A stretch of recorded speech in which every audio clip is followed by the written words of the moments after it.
Sunday!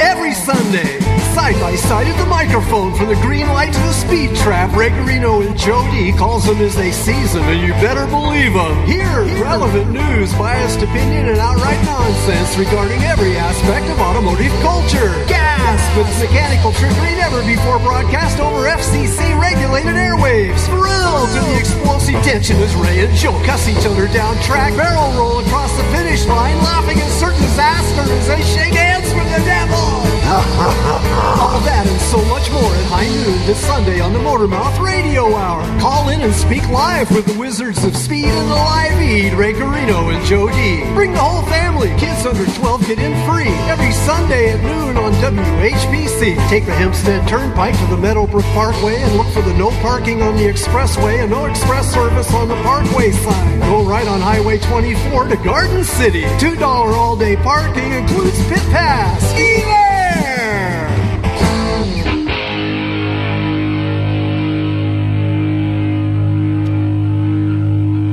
Kick it!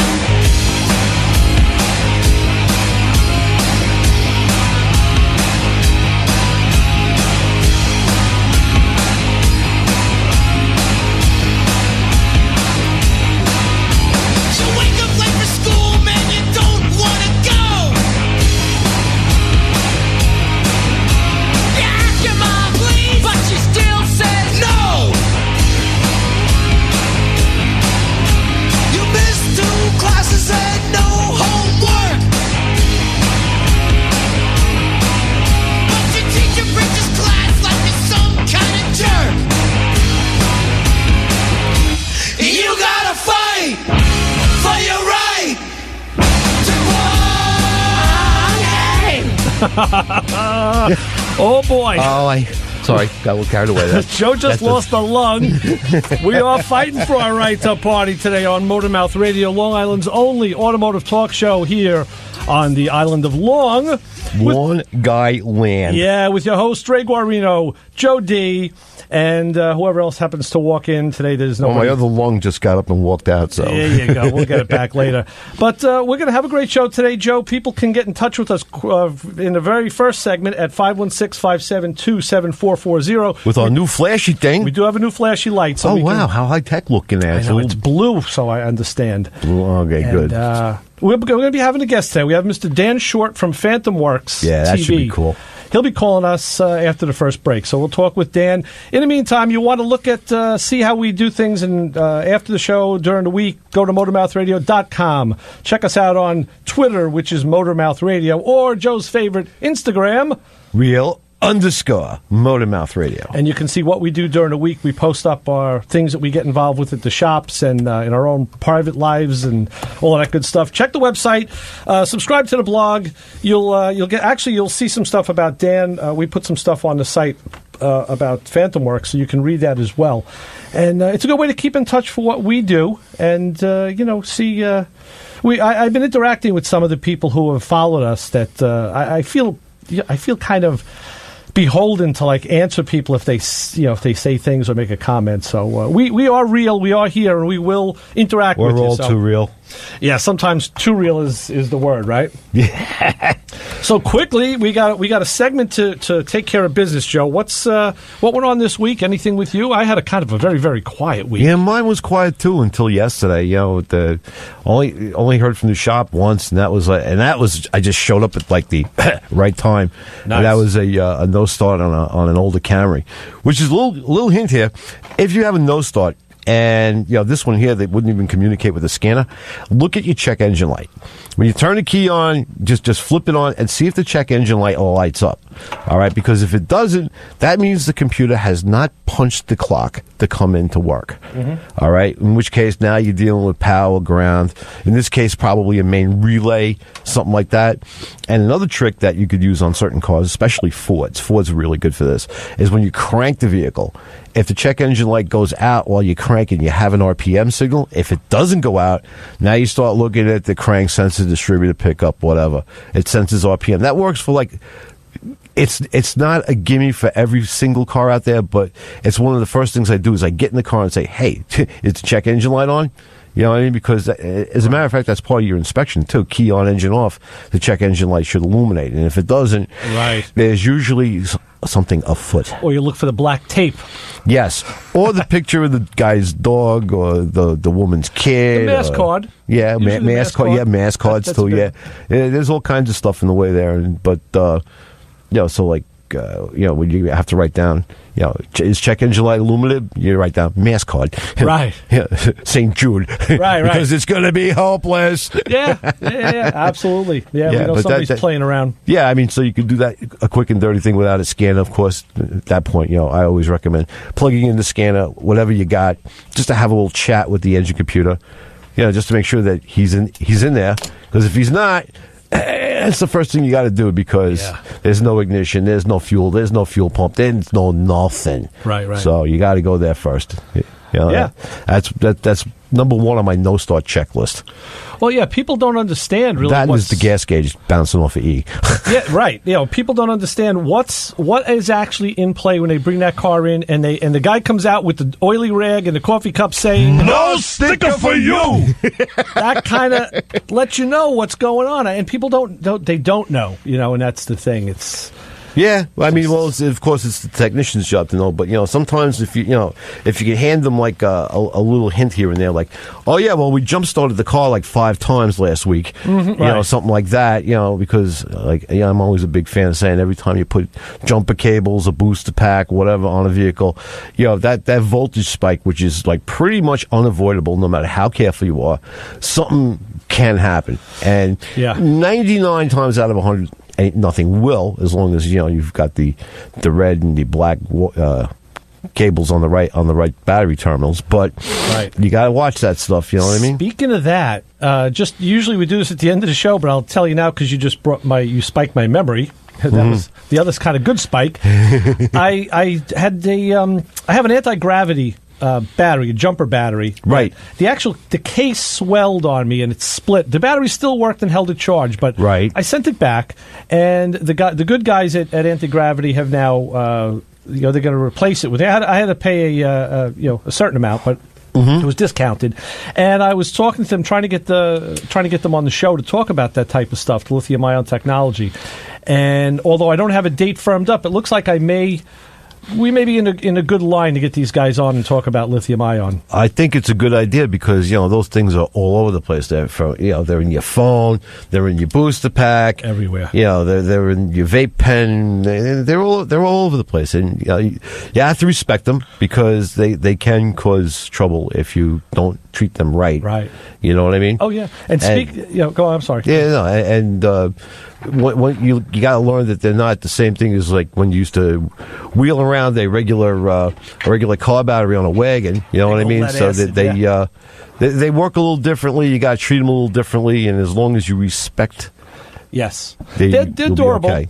Yeah, they are durable. Yeah, I mean. And speaking of things in the future, I got to mention our music today came from the good old boys at Infinity Records in Massapequa. My buddy. Oh, they hooked you up, huh? Yeah. Well, no, I buy my stuff down there. But they always have a good selection, ready for me, like the Bonzo Dog Band. So. Yeah. See, come on, you just keep pulling them out of the nether regions over there. And I'm working on a deal. Trying to get those guys into Joe to come in and do a show with us. But I put something together last night. I was telling you before the show. It's going to be Mopar related. So it's as far as I'll tease it for now. I'll see if that comes through in the next few weeks Mopar. or so. Yeah, we seem to be. Us GM guys seem to be just buried in the blanket of Mopar. I don't know why. Nothing against them. It's, in fact, the older Mopars are kind of cool. I do like them. There's a few that I would actually own and put back in my stable. Yes, and it's. Well, they're one of the big 3. Let's face it. Absolutely. What a loyal following, though. What a real diehard loyal following. It's I was. Yeah, it's. When you have like a Camaro or a Chevelle or a Mustang, you know what I mean? It's pretty much one of the crowd. As the the other brands, Mopar being one of them, you guys kind of stick together because it's not like you can wander into like 7-Eleven and buy an intake manifold like you can for a Chevy almost. You know? Back then, no. Now they've gotten a lot more popular. Yeah. I mean, I had trouble back in the day being a Pontiac guy because it was, the BOP guys were like, we kind of huddled together. Sure. It's because it was all Chevy and Ford and Mopar pretty much. But right, yeah. Yeah, things have changed as the years have gone by. Things have changed. Things have evened out quite a bit. Yeah. In other words, if you got a cool car, a classic car, I don't care what nameplate's on the trunk. You know what I mean. You're part of the gang. You're part of the brotherhood. You know what I mean, or sisterhood. Right. And you can't really have that. Mopar sucks. Chevy's crap. You can't have any of that anymore. And of course, we won't make fun of the Ford guys. Nice. That's very true. Very true. But, like I said, everything old is new again with stuff like that. And it's good to see that there's still the core groups that are really into this stuff. I'm talking to guys all the time that are still buying cars. But now instead of buying a $2,000 car, they're going out and spending maybe $40,000.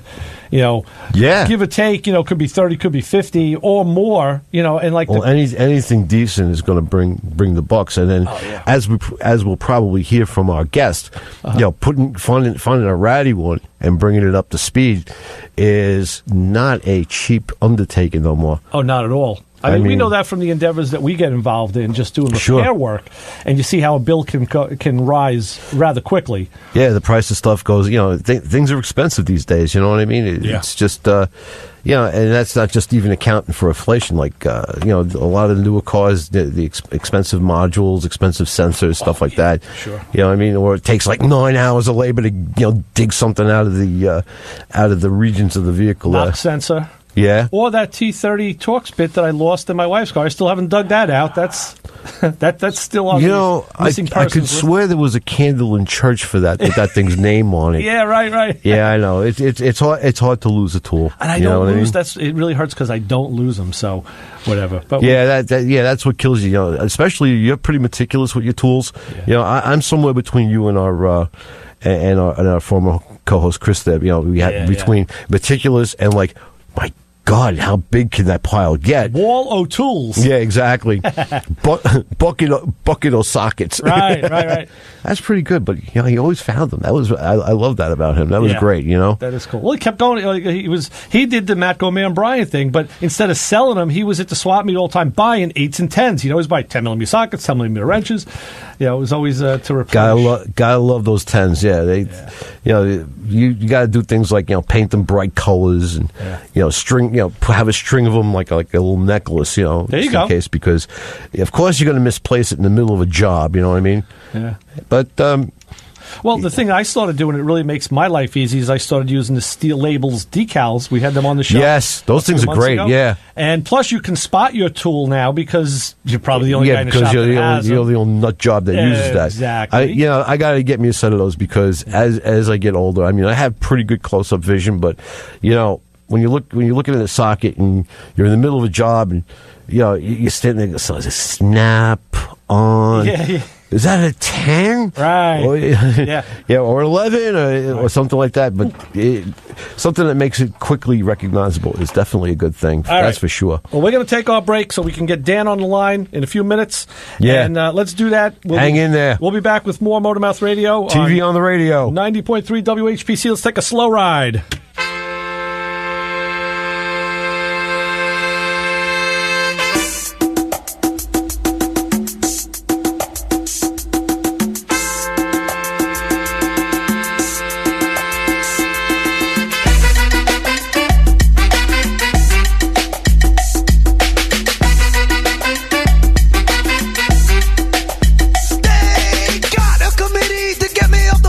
This program is brought to you by Miller's Ale House, located at 3046 Hempstead Turnpike, across from the Tri-County Flea Market in Levittown. Open for lunch, dinner, and late night, featuring a full bar 7 days a week, where you can watch all your favorite teams while eating their zingers, wings, a cheeseburger, and more.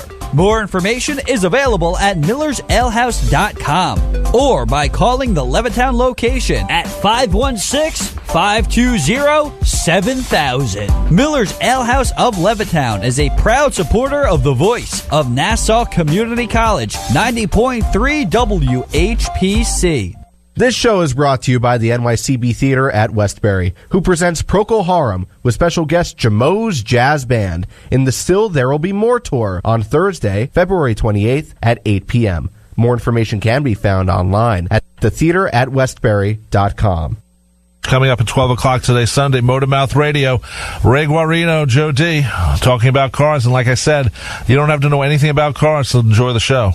People watch cooking shows, don't know how to cook. People watch those home repair shows, they don't know how to fix anything. So Motormouth Radio is the same thing. Think about it that way. All right, we are back on Motormouth Radio, and we're going to do this. We're going to push a few buttons, and we're going to say, hi, you're on with the Motormouths. I'm on Motormouth? Yes, Dan, you are on Motormouth Radio, yes. Is this a prank call? We've been asked that before. Mr. They're all Dan prank Short. calls. It's some are less pranky than others. Yes, Mr. Dan Short, it's a very pleasure. Hey, Dan. It's the honor is all ours to have you on the show, Dan. We've been a fan of yours for quite a while, and it's a pleasure to speak with you. Oh, actually, the honor's all mine. It's very cool. I mean, if you really think about it, I got to tell you, I don't have that sort of philosophy that we should idolize anyone in Hollywood, on TV, or in movies or anything like that. So anytime someone wants to talk to me, I don't care if it's a homeless person or someone from a restaurant. I'll talk to anyone. So that's cool. Don't. I'm certainly no one to be considered having done anything significant. We got stuck doing a show for 6.5 years. That's it. Actually, I was going to say you talk to the right guys if you're talking about the homeless and the downtrodden. It's like we're no elitists over here either, Dan. So no, actually, just to divert from this, I'm more in awe of your past career, your military career. That's something that should be celebrated, and I think that's a great deal. That's a great thing. I come from a military family myself, so that's something that always had me. That's tops in my list. Well, thank you. And for what it's worth, my father, my grandfather, my great-great-grandfather, all the way back to the Crimean War, every male ancestor in that lineage has fought in war, and surprisingly enough, survived them all. That's great. That's great. Yeah. And then you got to go to the war of TV car shows. How's that? Yeah, I did. Oh, and I had a saying when people asked me, was being in the military tough? Was it tough getting shot at or any of this other stuff? And the reality is that doing television is so much more brutal than being shot at. I'll go back and get shot at any time as a vacation. Yeah, right. Oh, geez. Yeah, a little bit stressful, I would say. Well, that says a lot. That being the case, Dan, did you seek out the TV deal, or did it come knocking on your door? No, I am not mentally retarded. I am not. I do not have severe narcissistic tendencies. No, I actually wanted nothing to do with the show. No, I had a guy that dropped in one day, and he told me he was a potential customer. And I mean, I typically take a couple hours to talk to every potential customer. And after about 2 hours of giving him just straight truth, like when he would say, well, this should be easy, I'm like, oh, you're crazier than hell. That's going to be impossible to do. And then he'd say, well, I know this is tough. And I go, actually, that's easy. We can get those parts, and that's cheap and easy to do. And he realized after a couple of hours that I was probably telling him the truth about just about everything. And he says, oh, we have to do a show here. And that's how it all started. I did not go looking for it. You inspired him with your honesty and your straight upness. Well, yeah, I've discovered in life that if you ever, don't get me wrong, as a kid, you know, we've all told our little lies. You know what I mean? We got in trouble and we told our lies. But the simple fact is you're so much better off just telling people the truth. It's a lot easier. Especially if you're going to work on cars. Yeah. Oh, yeah. And that's what comes across, Dan. You know, ourselves included and our listeners, we watch pretty much most of all the car shows that are on TV, and we have our opinions, and we're really pretty much in line. And I know myself, I'll speak for myself, your show was one of the ones that I was drawn to like a moth, because I saw realism in you. You know, and in your guys. And I know that there's TV involved, so we don't know what's you know, the rest of it. We don't know. But we don't have to know, because if you can believe the host. No, actually, that's a really good thing to just take 1 minute and talk about. Not one problem that was ever on our show was faked. Not one.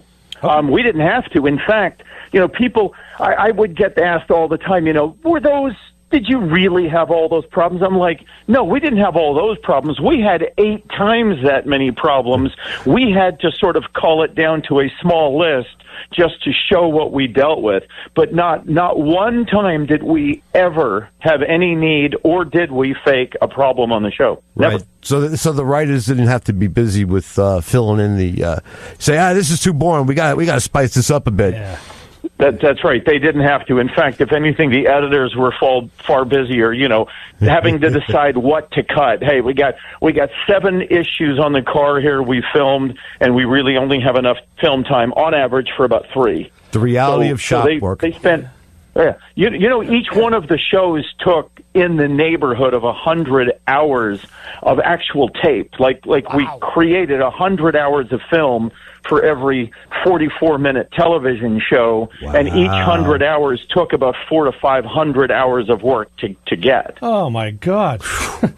Surprising you got any work done there. Actual, like, getting cars fixed. That is a question we want to breach. Like, how do things get done? You know, how does things really get done?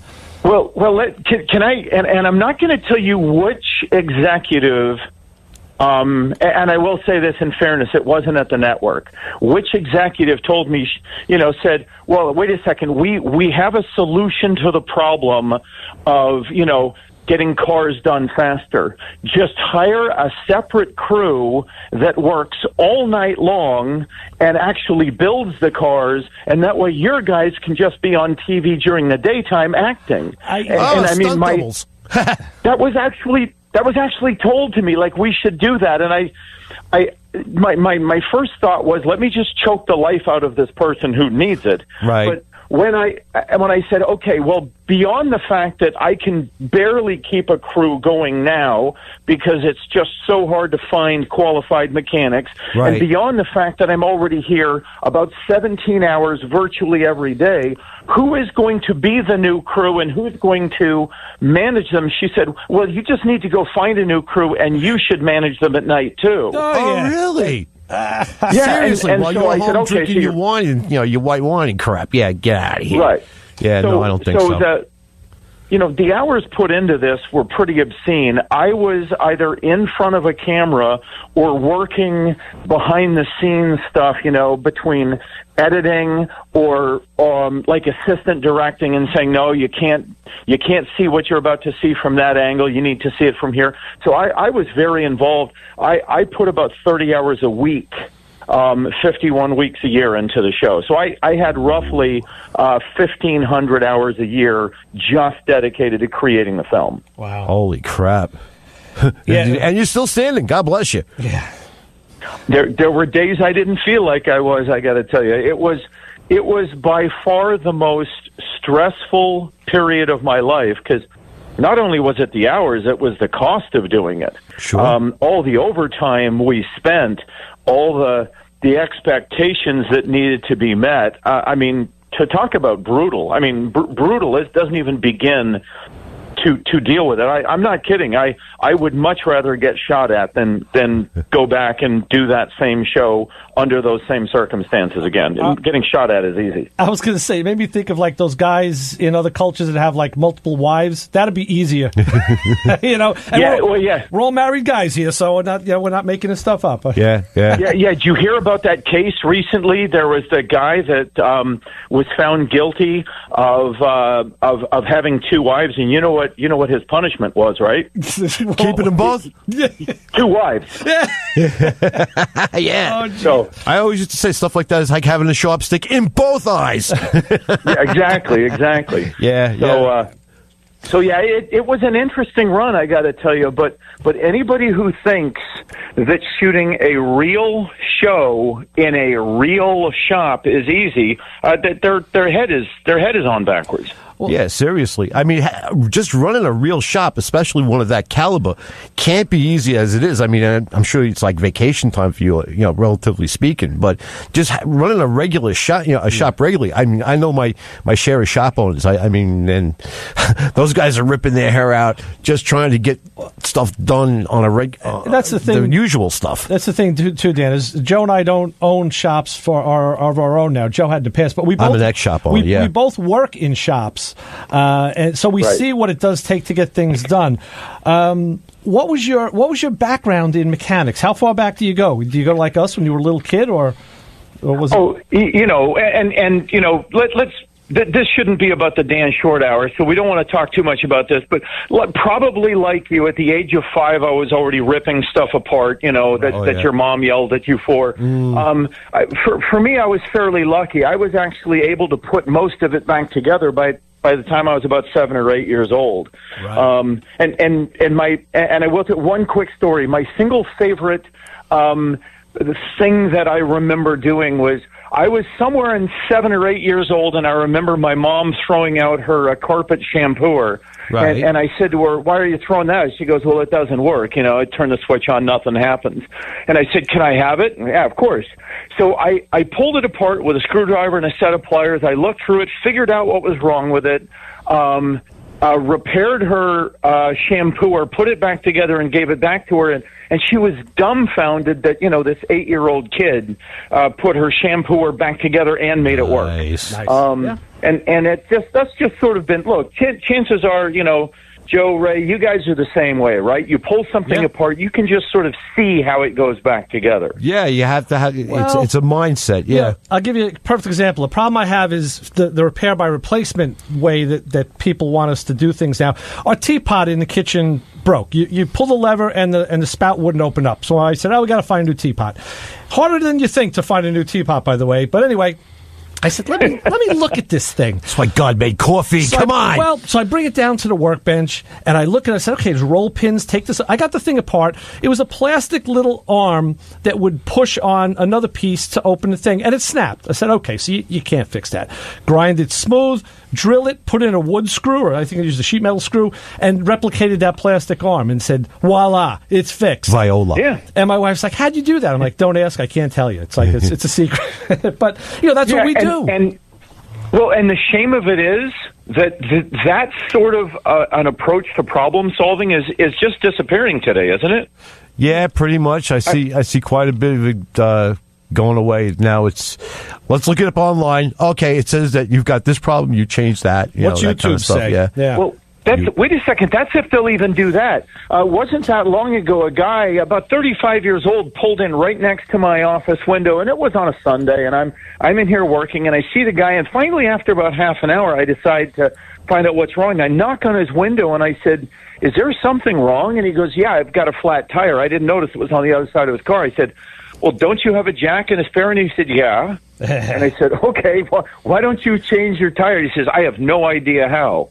Man was 35 years old and had no clue how to change his tire. That is not uncommon. Yeah, it's kind of like we the DIY is pretty much now the DIFM do it for me. Yeah, right. Yeah, So the world is changing very rapidly. So for me, being able to find guys that not only know how to do this stuff, but even more importantly, can we all agree that fixing cars is not the most lucrative industry in the whole world? Yes, we can.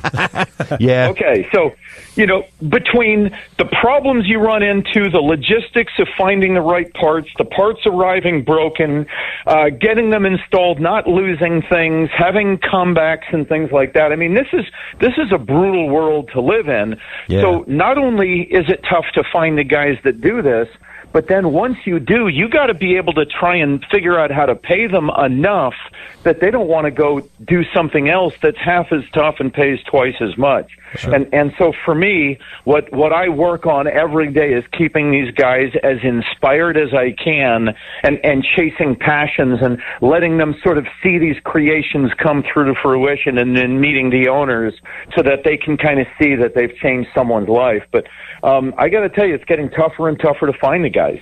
Yeah, everybody wants stuff handed to them. It's kind of tough to find people that'll fight through a problem, or especially what you guys do with the amount of fabrication and finding like obscure stuff. Yeah, you know what I mean. It's not like you can run down to the local Pep Boys or Advanced or whatever and find a tenth of what you need.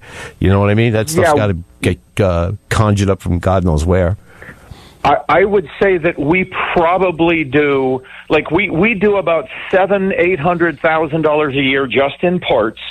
Okay. And of those $700,000 to $800,000, probably only about $100,000 come from within our city. Okay. All the rest are mailed in from either out of the state or out of the country. Yeah, there's a guy at one of the local cruise nights I go to here on Long Island who had the guy that owns the black 68 or 69 Chevelle that you did with the independent rear. Nick. Yeah, he's at one of my local cruise nights, so we get to see his stuff. That's a gorgeous car. Yeah. Mm-hmm. I'd like to see your Camaro. And it's fast, too. Yeah. I had to learn a new term for Nick, septuagenarian.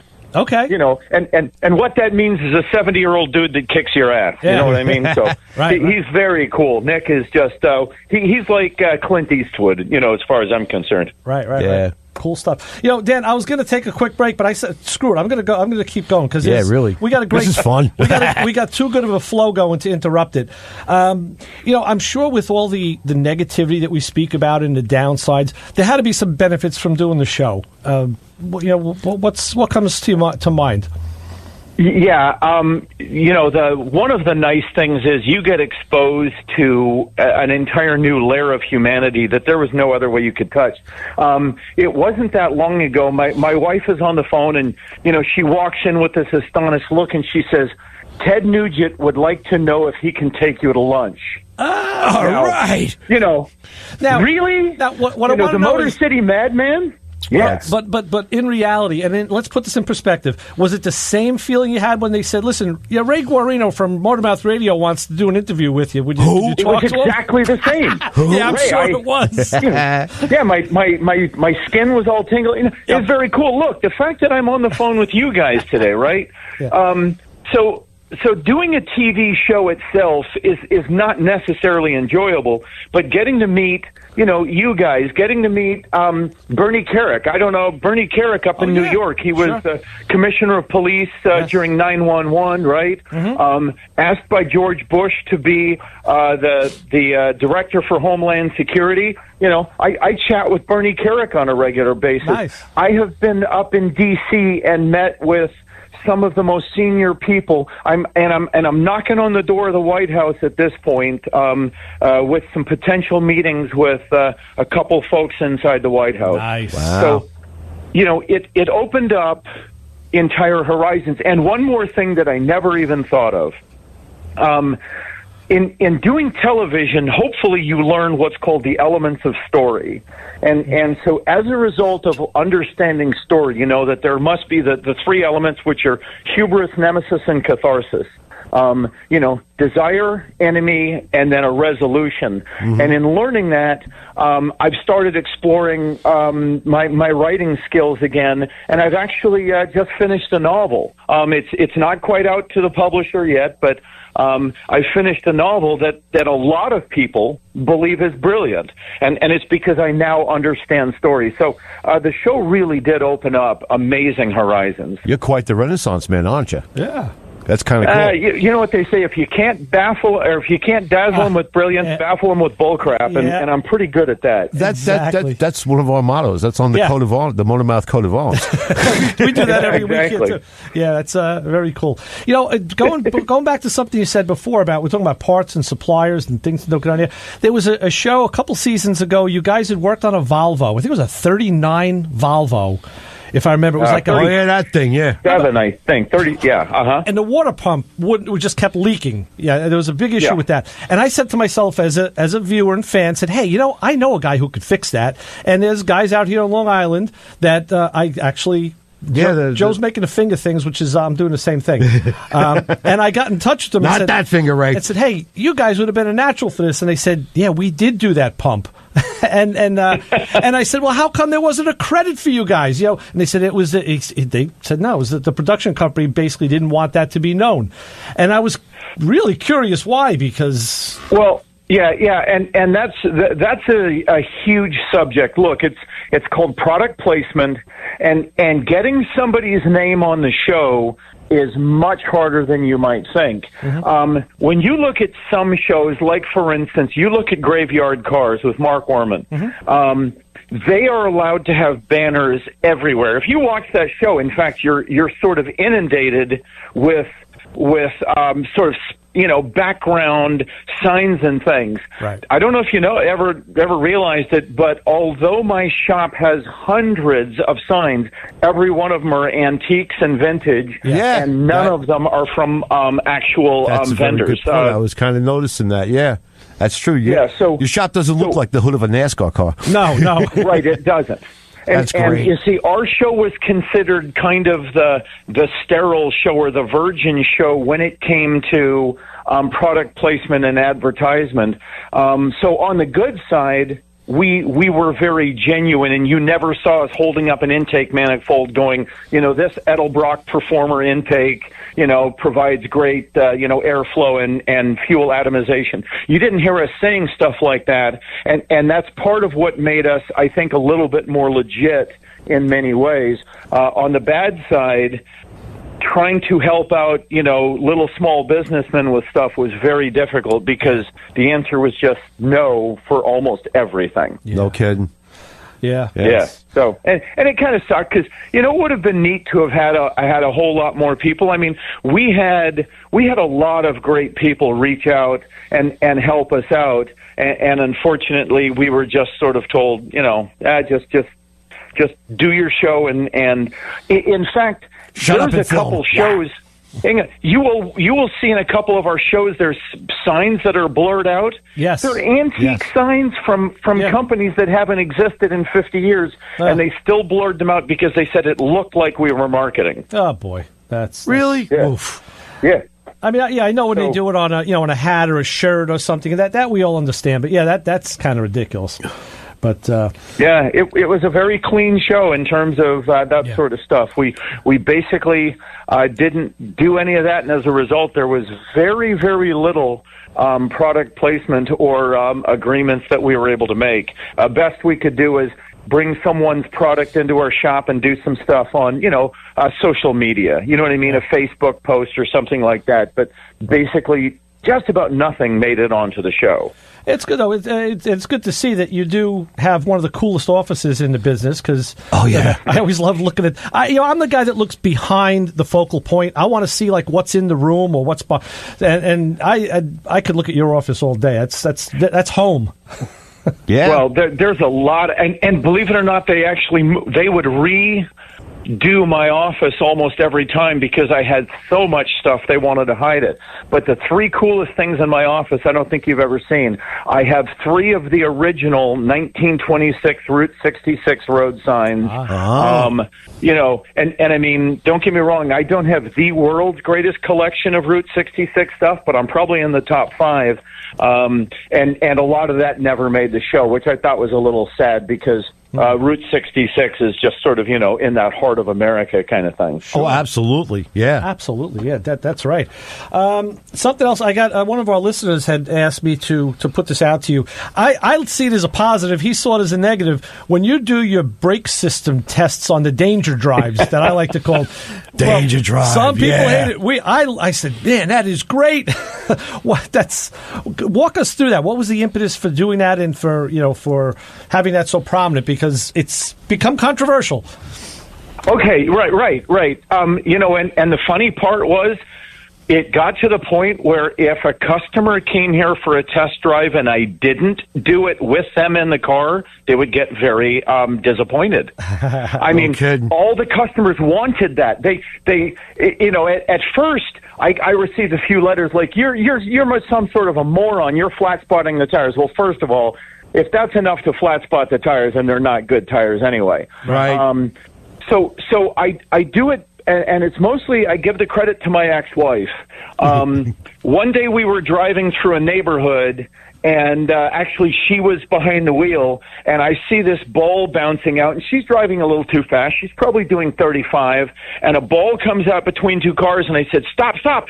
And I screamed, and she finally hit the brakes, and she locked up the entire car just as this kid came out. Wow. And of course the car rotated a little bit, because a lot of them will go through a sort of a phase gyration. Right. Yep. And so I want to know if a car has any really untoward reactions when you hit the brakes hard. And by the way, that's my third brake test that you see. That's the one that camera always loved. The lead-in brake tests, which aren't anywhere near as aggressive, they weren't as camera worthy. Phase 1 and phase 2. What that does is, if I have a car that has funny reactions under a panic stop, number one, I'm going to work to get rid of it.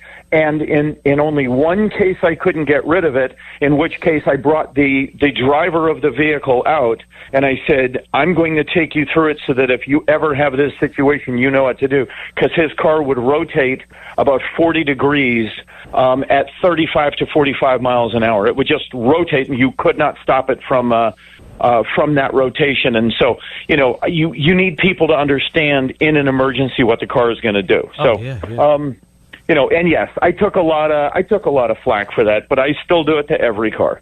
Yeah. It's well, cool. I mean, if you're going to have a performance car like that, you really should know what it's capable of, what kind of stunts it's capable of pulling. You know what I mean? I always see people driving cars, these nice cars around like they're old ladies and stuff. I'm like, that's kind of like dating Scarlett Johansson and playing pinochle. Yeah. You know what I mean? It's like, come on, you got to pound it.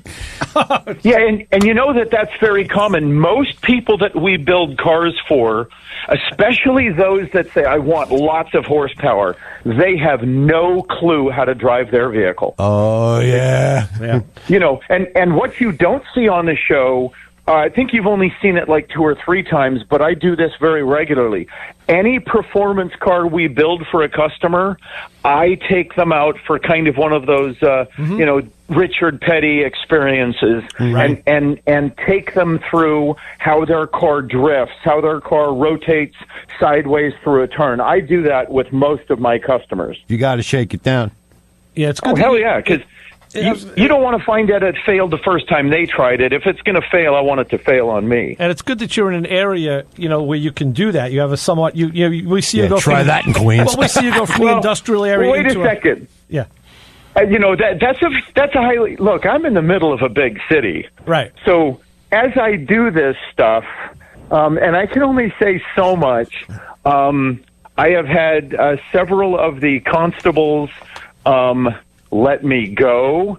I have had some of the constables talk to me, and on a few occasions, I may have even gotten away. Well, yeah, we figured when you see you driving a car with no doors, no windshield, no license plates, we figured someone knows what you're doing. Yeah.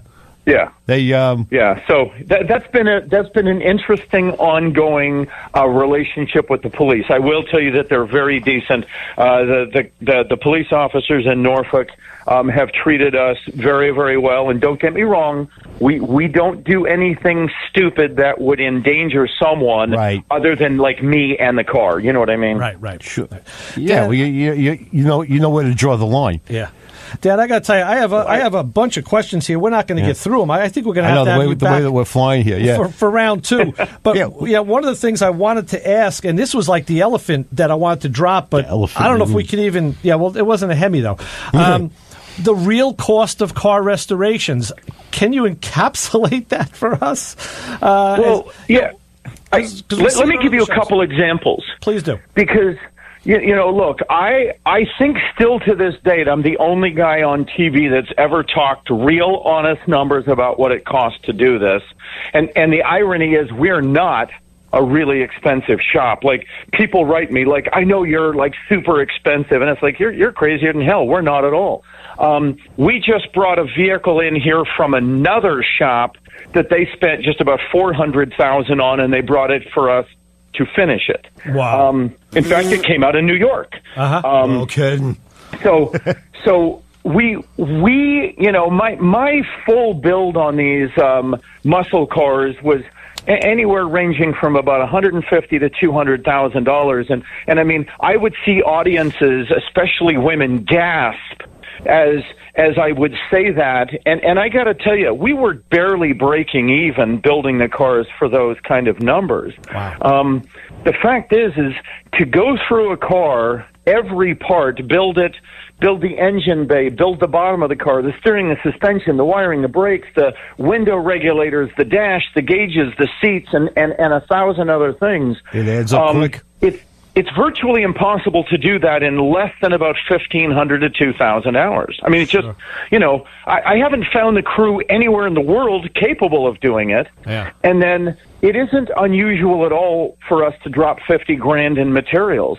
You know, people say, well, why can't you do a paint job for $1,000? My average paints cost $4,000. Right. Yeah. Sure. You know, so the reality is when we were building cars and you saw the ones that we built on TV and we talked numbers, in most of those cases, if the number was greater than $100,000, I had lost money on the build.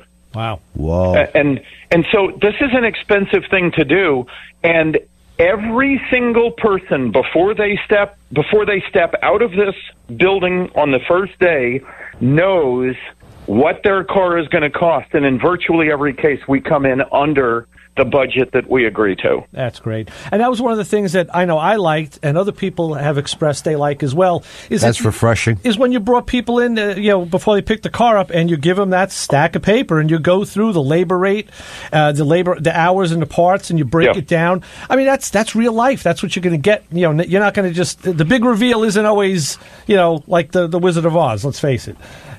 So exactly. There's a price tag. And the first meeting that you saw on TV that was actually about, 1 to 2 minutes on television, that in virtually every case was in excess of 8 hours of work to get to that 1 or 2 minutes that you see on TV.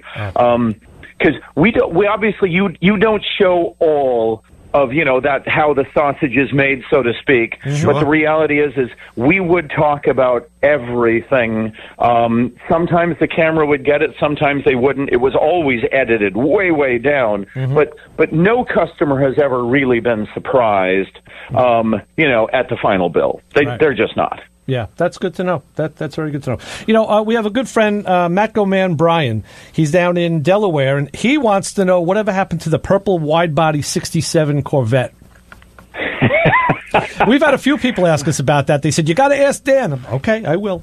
Well, and I only know rumors, but I will inform you of the rumors. One of my guys here, who shortly after that car left, was asked to leave. And I suspect they might have been doing a little bit of, there might have been a few conversations behind the scenes between the owner of the car and that individual. And that car was brought to a shop that they were setting up to finish it. Now, what the crazy part is we were actually under budget on that car, and we were probably only 90 days from finishing it. Oh, wow. But but the relationship had become difficult enough that I felt it was probably, and when the owner said, I'm going to go ahead and remove my car, I said, Yeah. Okay. we will have it packed up and ready for you. Don't let the door hit you in the ass. That's good. Well, the reality is there was an article in Hemmings several years back where Hemmings claimed that about 95% of the cars that go into a restoration shop do not get finished by the one restoration shop. That cars routinely, like 19 out of 20, will end up going from shop to shop to shop. Wow. And we've got an in excess of 99.9% completion rate on every car that's ever come in here. Nice. We've only had, I think, out of 5,500 cars, we've had about 4 leave here unfinished, and that was one of the 4. Okay, that's a great rate. That's a good batting aage, that's for sure. Absolutely. Dan, do you and remember? not one of them have I kicked out. Every one of them. You see, I can't legally kick them out because it's breach of contract. Right. So I'm not going to tell you that I haven't encouraged a few owners to find somebody else to build their car when things get difficult enough. But I've never quit on a car. It's always been the owner. Do you remember what episode of what season that car was portrayed in? Because I was asked about that too, and I didn't recall. Oh. No, I don't memorize those kind of numbers, but that would have been, you see, because I think the network called my last season Season 9, so if the last season was 9, that probably would have been in 7, either 7 or 8. Right. Okay. Good. That's that handles that. That's excellent. That's oh yeah, and look, wait a second. You guys work on cars. Let me ask you, how many customers have, and we'll assume the number is 0, but would that be correct that you have never had a customer ever upset with anything you've done on a car? No, yeah. Oh, yeah. Forget. We wish. Don't damn. Well, not on this planet. We call it here, Dan. We have a decoder on our website under the blogs. We call it the Sinju syndrome. Everett Sinju. Right, and what that means is when you work on a guy's transmission, and then the guy comes back in a week, or the woman, and she's complaining that now the brake's locked up. And what do you mean? Well, Sinju worked on my transmission, my brake's locked up. Well, we didn't touch your brakes. Since you fixed my taillight, I got a flat. Exactly. Come on. Oh, yeah. Well, I was asked, because of my reputation, I was asked to testify for a guy who goes, the shop down the road screwed up my air conditioning. I said, well, what did they do to your air conditioning? And when did they do it? He goes, well, they worked on my car June of last year, so that would have been almost 18 months earlier. And I said, what did they do? He said, well, they did a brake job. I said, wait a second. You want me to go to court to testify against them because your air conditioning stopped a month ago? He goes, well, yeah. And I said, did they bill you even a penny for your air conditioning? No. I said, do your brakes that they billed you for still work? He said, yeah. I said, so everything they billed you for is great, and you want to sue them for something they never touched? Well, yeah, but they were the last guys to work on my car. Oh, yeah. And you want to choke these people to death, don't you? Oh, yeah, absolutely. Please. Absolutely. Because it's like, can you really be that stupid that you think that just because it rolled into their shop, that a year and a half later, an unrelated problem with your car is their fault? But they do. They really think it's your fault. Right. Yeah, because you touched it. It's like, I just had a state inspection, and now, like a month ago, and now my motor blew. I'm like, and? Right. Yeah. You put windshield wipers on my car. I need a new engine now. Oh, it's crazy, and we run into that too. Now, one of the things that I do, and in fact that's what I've been here all morning doing, is I write contracts now for people where I basically say, if you're one of those guys, we're not building you a car, and you have to agree that things that we don't touch, you're not going to complain about. Right. And if they don't sign that, then I don't touch their car. So good idea. And by the way, that's one of the other good benefits of the show is, we have almost 4,000 people in line trying to get into the shop now. Wow. And so, the good news about having 4,000 people is anybody who like gives you like asks you to do something crazy or says, well, I want to like reuse my old gas tank that's rusted out because I want to save money, you can just go, you know what, maybe I'm not the right shop. Next. Yeah, seriously. Yeah. No destination for you. Dan, I have to tell you, we're almost at the end of our hour. We're going to have to run and take care of some business. Yeah, there's so many more other things we want to talk about. Can we get you to come back in a future date and pick this up? Because where we left off. Wait. Well, I don't like talking much, guys. You probably figured that out in the last 45 minutes, right? Yeah, and we're called Motor Mouths because we're mutes. Yeah, I know. Yeah. Okay. I'd be honored to come back. This is a lot of fun. You guys are a lot of fun to talk to. So, yeah, anytime. Excellent. I'll be in touch, and we'll put that together. We'll give it a couple of weeks, and we'll pick this back up, and I'm sure we're going to get some good listener response. So, we're going to get feedback about this. That's for sure. All right, guys. It's been delightful. Look, you have a great weekend, and we'll talk to you soon. Thanks, Great. Dan. Thanks, man. We'll talk to you again soon. Thanks. Bye-bye. Yep. Bye. Wow, that was impressive. Mr. Dan Short from Phantom Works. Yes, I knew that was going to be a good, a great interview, and it is. You know, I got to say, I got to take care of some business. I said I'd have to do this. The NCC Forum.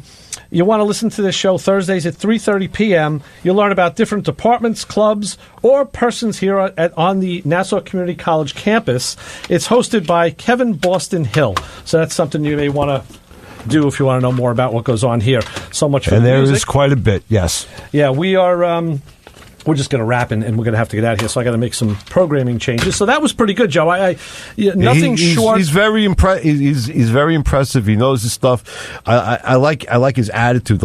In other words, the attitude that he conveyed on the show. This pretty much sounds like what he's doing there. I mean, if I had a whole buttload of money, I'd definitely bring him a car. Oh, that's for sure. Right? Yeah. You know? No, nothing short of what I expected from Dan. Like I said, I had a conversation with him on the phone prior to this, and I don't think it's me that has spidey sense. I think other people have it as well, where you watch TV, and this is how we've gotten the guests that we have, like Tony D'Agostino and Mark Warman, and we've had Dennis Pitzenbarger and Yeah, sometimes we look at each other when we see it, and we're like, nah. Yeah, but sometimes we watch him on TV and say, hey, that guy would be a good guest. Lou Santiago. That's how I got Lou Santiago on the show. Of course, I do that show, Plane and Traffic. They passed the twisted test, which will be on. We do that every week. Go to Lou's Facebook page, and you'll find the past episodes of that. And go to Motor Mouth Radio. You can hear past episodes of this show. I just talked to someone about that yesterday, and I said that's something you may want to do and see how we do it. Yeah, because just in case you miss something, sometimes things go flying by, and it. Like our memories. What were we talking about? Yeah, I don't remember. Yeah, so I mean, at that point, you really sometimes we have pictures of stuff we've been working on, plus the usual snide comment or two, So, right.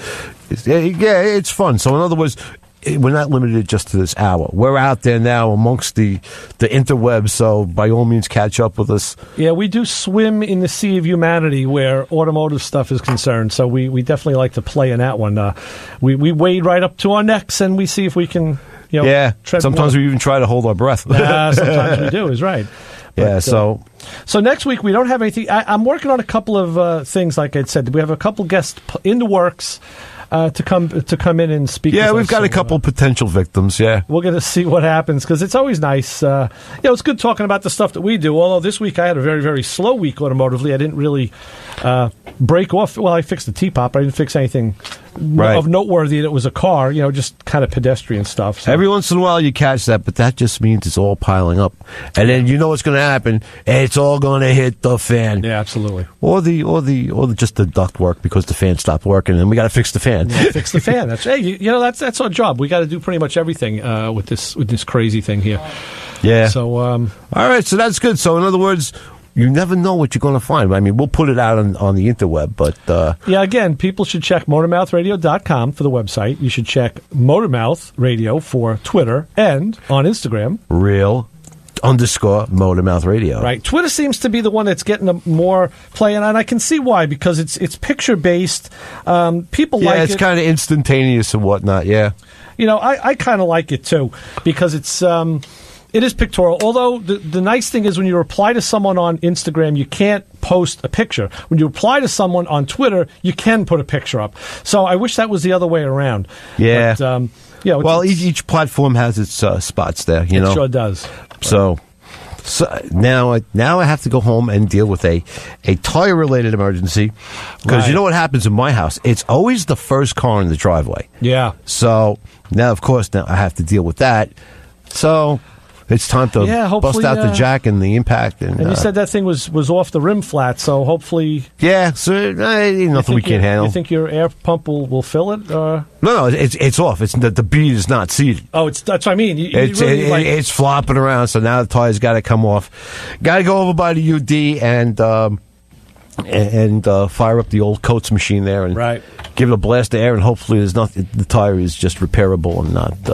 Got it. Because if not, it's time to go tire shopping. All right. Well, we hope that all works, and we will be back with more this next week, maybe with a guest. Stay dirty, my friends. For Joe D, On Ray Guarino, Motormouth WHPC. Radio. We'll see you next week. Bye. Hey.